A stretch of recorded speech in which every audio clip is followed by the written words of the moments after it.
The Crypto Markets Update is brought to you by KuCoin, the best place to find the next crypto gem. All right, we've got Nick Mancini, Director of Research at Trade the Chain. Nick, great to have you on the show. So are we in the bottoming phase for Bitcoin? Do you agree? When bottom? Thank you for having me. I think there's definitely an argument to be made here that Bitcoin and the rest of the crypto market is at a bottom, but there's also a good argument on the other side as well. The argument for the bottom is definitely the quote unquote pivot talk, pivot language that we're hearing with the topping of the federal funds rate and potentially inflation as well. That gives credence to a lot of buyers and bulls that want to step in here and bet on the Fed being more or less done with their quantitative tightening cycle.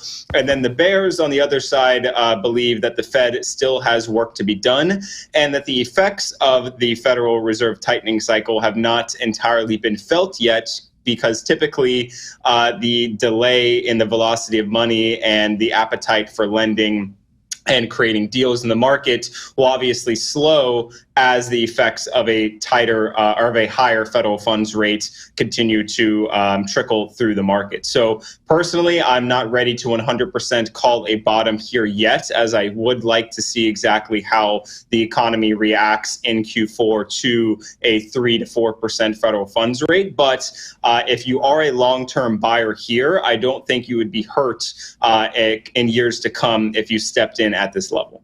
All right, so the FOMC is meeting in a two-day hearing starting today. They'll release a decision. Fed Chair Jerome Powell will be speaking on how much they'll be likely raising rates. What kind of sentiment are you tracking in terms of, where traders feel, how many rate hikes there will be, how will that proceed going forward, and its impact on Bitcoin? Yes. So interestingly enough, we saw Bitcoin and Ethereum as well grow bullish in terms of sentiment and price action late last week as the Wall Street Journal informed us that a 75 basis point hike was likely. And then the unexpected occurred shortly after that, where BlackRock reported that we may hear quote unquote Fed pivot language in the meeting or in Jerome Powell's comments tomorrow, which may imply future quantitative easing or a much a steep drop off in how high the hikes will be moving forward. So that led us obviously to 21K over the weekend. And personally, I think that the difficulty with miners creating profitability is definitely a reason why we did not lift above 21K. Miners, we're seeing a lot of selling pressure out of miners as they try to cover debt and create operational efficiencies on their end, especially with prices 60, 70% off of the high. So we saw that bullish maneuver into the weekend, and it made sense that we saw a bit of bearish sentiment come across the waves late Sunday and yesterday and early this morning as the market tries to digest exactly what's going to happen with the FOMC meeting. Basically, last week, market got euphoric that potentially some good news related to QE and Fed pivot may come across the news cycle. Of course, now we're setting expectations to start the week with hopefully the expectation that the Wall Street Journal is correct, which would likely lead to bullishness if them and BlackRock are both correct. And of course, if they're incorrect, then that will likely lead to more bearishness. So personally, I have a feeling that sentiment and price action are probably going to consolidate and be more or less neutral for the next 24 hours. And then the fireworks and the volatility will end up coming across during the FOMC announcement at 2 p.m. Eastern. And then, we'll obviously have more volatility after Jerome Powell speaks. Typically,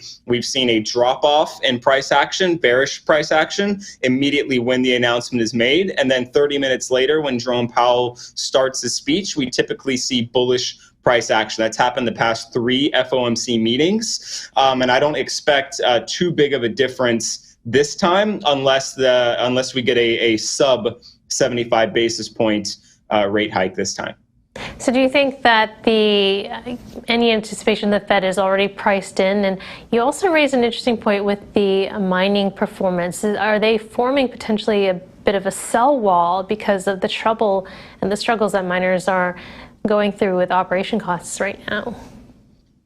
Yeah, so starting with miners, that is definitely my belief. If you look at the statistics for miners over the past 30 to 90 days, it's not been very good. Many are restructuring. There's a lot of M&A deals happening. Miners are trying to find profitability with energy deficiencies, and they're not having much luck with prices.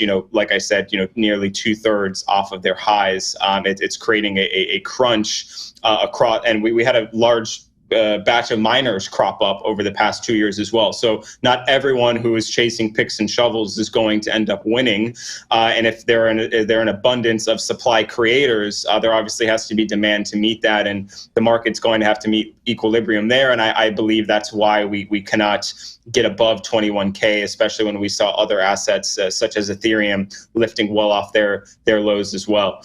Thinking about FOMC though, I'm not entirely sure that QE is definitely going to be on the horizon anytime soon. But whether or not this rate hike is priced in, I would say more or less yes. The 75 basis point hike, in my opinion, is priced in. Now what the market is looking for is that guidance moving forward. What is Jerome Powell going to say in his press conference? Is he going to talk about smaller rate hikes in the future? Is he going to talk about a potential pivot coming in Q1 2023? Is he going to be satisfied with the current levels of inflation that we're seeing right now, and we've come off the 9% level into the low 8% level for the past 3 months? So the market's really going to be looking for exactly what he says in relation to his outlook over the next few months, and I think that's really what is going to dictate future price action. It is most likely the case that 75 basis points is priced in at current price levels. That's why we saw the boost in the S&P 500 and NASDAQ, as well as Bitcoin, Ethereum, and other top assets. And I think that the market is basically going to say, if Jerome Powell is hawkish, the market will move bearish. If Jerome Powell is dovish, the market will move bullish. And if Jerome Powell gives no indication of future rate hikes or his opinions on inflation, then the market will probably just continue volatile in the current range, which for Bitcoin is 20K to 21K right now.